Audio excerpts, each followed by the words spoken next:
Un jour, le camarade Gorky, de retour au pays, se rend voir son ami de longue date, le camarade Lénine.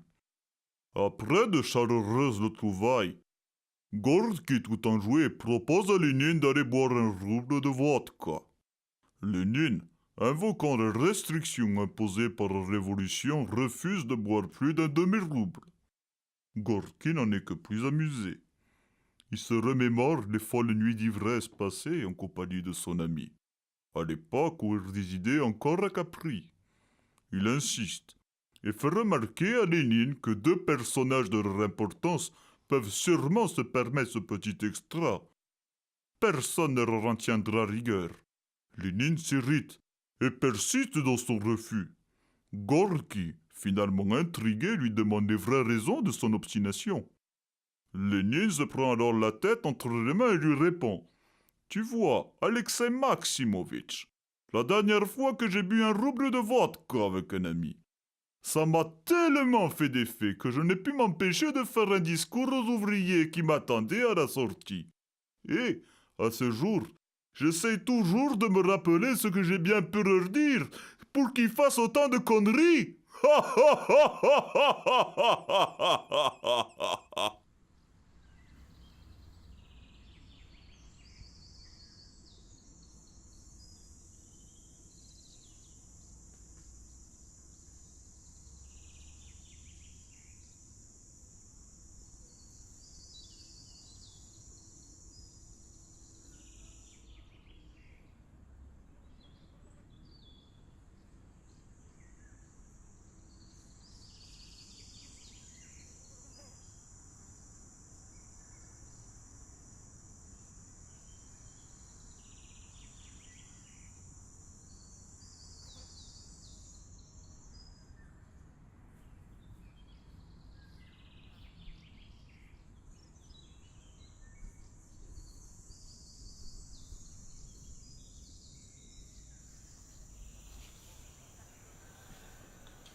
Tu vois, Igor, comme un soviet en orbite,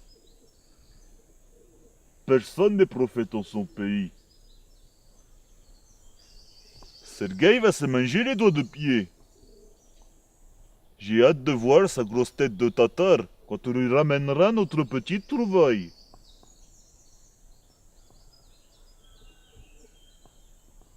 Une fois qu'il aura goûté à ça, patron, c'en est fini, dans l'alcool de patate. J'admire ta clairvoyance, Igor. Quand les roubles tombent du ciel, le malchanceux n'a pas de sac. Tous ces gros barils, patron. J'ai pas vu ça depuis Eltsine et sa salle de bain. Ce qui leur manque pour écouler leur marchandise, Igor, c'est le bac du patriarche, le bénitier des tsars. Nous voilà enfin en terre promise. Après toutes ces années, patron. Après la panse, via la danse, Igor. Ils sont cuits jusqu'à l'os.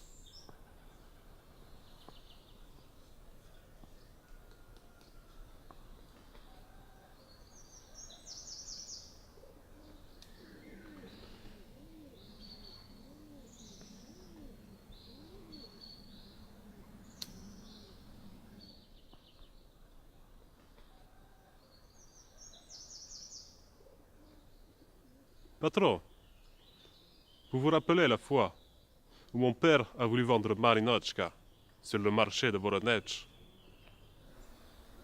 Marinochka. Marinochka, notre mule à trois pattes, patron. Marinochka. Marinochka, la toute belle. Le guéridon du Caucase. Un échec commercial de grande ampleur, patron. Une catastrophe. Une catastrophe. Mon père était effondré. On le saurait à moins, Igor.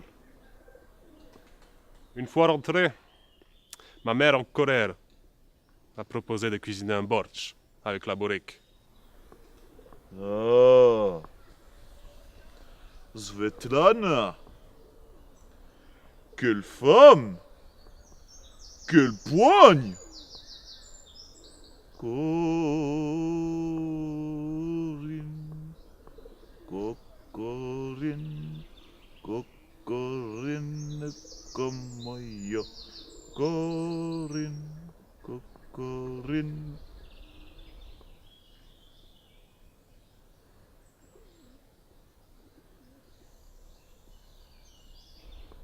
Tout ça était trop précipité, patron.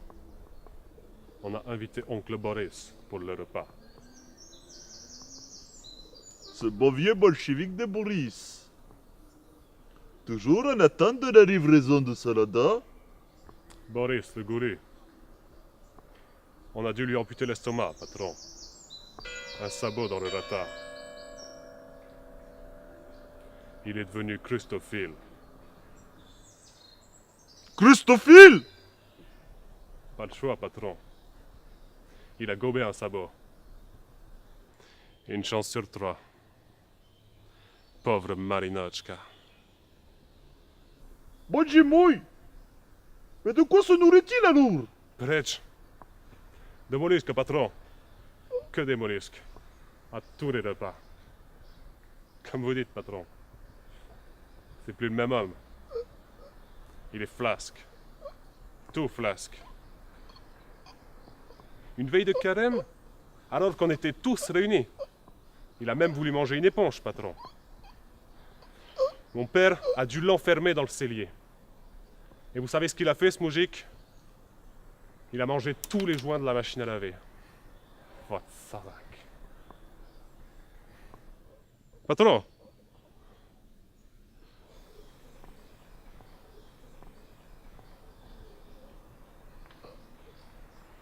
Vous avez trop chargé la remorque, patron. Le casse-poitrine. Faudra se méfier, patron.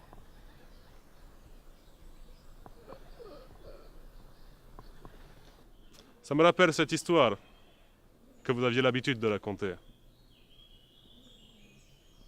C'est gentil, patron. Alors je me lance.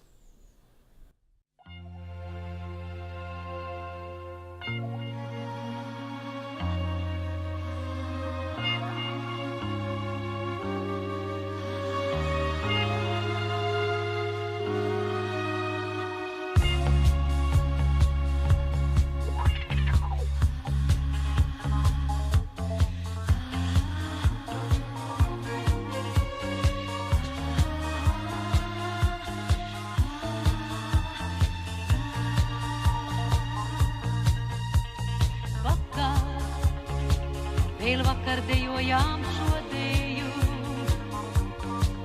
skurbā dejā, tā skan pa logu atvērtu.